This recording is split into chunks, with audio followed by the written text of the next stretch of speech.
আসসালামু আলাইকুম। চোখের সামনে টাকাগুলো ঘুরে বেড়াচ্ছে, কখনো ব্যাংকের ভল্টে, কখনো বিলাসবহুল গাড়ির গেটের ওপাশে। কিন্তু এই টাকাগুলো যেগুলো আসলে দেখা যায় না, যেগুলো সরকারের হিসাবেও নেই, করদাতার টেবিলেও নেই, ওগুলোই এক পৃথিবীর সবচেয়ে বড় অদৃশ্য শক্তি। এবং ভয়ঙ্কর ব্যাপার হলো এই শক্তিটাই আমাদের সবার জীবনকে নিয়ন্ত্রণ করছে প্রতিদিন। আমরা বুঝতেই পারছি না। হ্যাঁ, আজ আমরা কথা বলবো এমন এক অর্থনীতির গোপন দিক নিয়ে, যেখানে টাকা আছে কিন্তু তার কোনো ছায়া নেই, যেখানে বিলাসিতার ঝলক আছে কিন্তু উৎসের কোনো আলো নেই, যেখানে কোটি কোটি ডলার ঘুরে বেড়ায় অথচ রাষ্ট্রের কোনো ব্যয়ের খাতায় তার অস্তিত্বই নেই। আজকের ভিডিও ব্ল্যাক মানি, অদৃশ্য অর্থের অন্ধকার। চলুন একবারে শুরু থেকে শুরু করা যাক। একটা ছোট্ট লেনদেন, একটা ট্যাক্স ফাঁকি, একটা অঘোষিত আয়, মুহূর্তেই জন্ম নেয় এক অদৃশ্য অর্থ, যে অর্থ পরে হয়ে ওঠে ব্ল্যাক মানি। আমরা ভাবি ব্ল্যাক মানি মানে শুধু বড় বড় রাজনীতি বা ব্যবসায়ীদের বিষয়, কিন্তু সত্যি হলো এই খেলার শুরুটা ছোট্ট জায়গা থেকেই।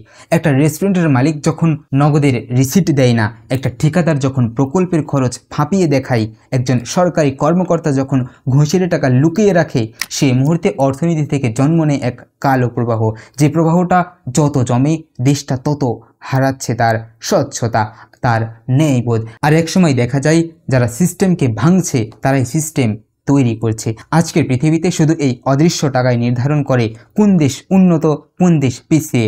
বাংলাদেশ ব্যাংকের হিসাব বলছে দেশে প্রায় 12 ট্রিলিয়ন টাকারও বেশি অঘোষিত সম্পদ ঘুরে বেড়াচ্ছে, যার কোনো সরকারি রেকর্ড নেই।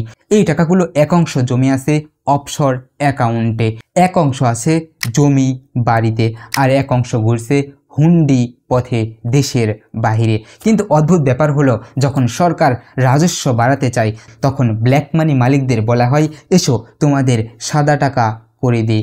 একটু কর দিলেই অপরাধ ধুয়ে মুছে সাদা। এটাই আমাদের করনীতির সবচেয়ে কৌতূহল উদ্দীপক বৈপরীত্য।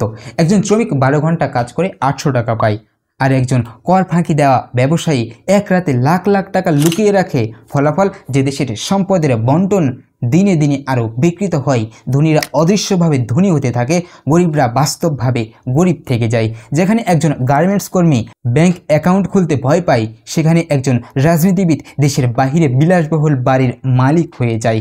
তফাৎটা এখানেই, অর্থের রং। কিন্তু প্রশ্ন হলো, এই ব্ল্যাক মানি কি কেবল অপরাধীদের হাতে? না, এটা এক সামাজিক সংস্কৃতিতে পরিণত হয়েছে। আমরা অনেক সময় নিজের অজান্তেই অংশ নিচ্ছি এতে। যখন আমরা রিসিট ছাড়াই কোনো কিছু কিনি, যখন ঘুষকে আমরা নিয়ম বলে চালিয়ে দিই, যখন ট্যাক্স দিতে গিয়ে একটু বাঁচিয়ে দিই, তখনই আমরা সেই অদৃশ্য অর্থনীতির অংশ হয়ে যাই। ব্ল্যাক মানি একটা সিস্টেম যেখানে আইন আছে কিন্তু প্রয়োগ নেই, যেখানে অপরাধ আছে কিন্তু তার কোনো অপরাধী নেই, যেখানে লুকানো অর্থ লুকিয়ে রাখে নেই বিচার কেউ। তাহলে কি এর কোনো সমাধান আদৌ নেই? আছে, কিন্তু সেটা ধীর। আজ বিশ্বব্যাপী ব্যাংক সিক্রেসি কমছে, অফশোর অ্যাকাউন্টে নজরদারিতে আসছে, বিনিময় চুক্তিও বাড়ছে। বাংলাদেশও আছে বিশেষ আইন, যেখানে বিদেশে পাচারকৃত অর্থ ফেরানোর সুযোগও দেওয়া হচ্ছে। কিন্তু সমস্যা হলো, যখন অপরাধী নীতি নির্ধারকই হয়, তখন আইন কেবল কাগজে থাকে, বাস্তবে নয়। আমরা এমন এক পৃথিবীতে বাস করছি বর্তমানে, যেখানে সব কিছুর দাম আছে, এমনকি নৈতিকতারও। যেখানে আলোয় যত বিলাসিতা দেখি, তার পিছনে তত অন্ধকার লুকিয়ে থাকে। ব্ল্যাক মানি মানে সেই অন্ধকারের প্রতীক, একটা অদৃশ্য শক্তি যা রাষ্ট্রের অর্থনীতি, মানুষের ন্যায়বোধ এবং ভবিষ্যতের উপর এক চাপ যুদ্ধ চালিয়ে যাচ্ছে প্রতিনিয়ত। প্রশ্ন শুধু একটাই, আপনি কি নিশ্চিত আপনার চারপাশের আলোটা সত্যি আলো, নাকি সেটাও কোনো এক অদৃশ্য অর্থের প্রতিফলন? দর্শক, এই ছিল ব্ল্যাক মানি বা অদৃশ্য অর্থের অন্ধকার। দর্শক, এতক্ষণ আমরা ছিলাম অর্থের জগতে এক গভীর বিষয়ে। অর্থ নিয়ে প্রতিনিয়ত এমন ভিডিও পেতে, অর্থ নিয়ে জানতে এবং শিখতে চাইলে আমাদের সঙ্গেই থাকুন।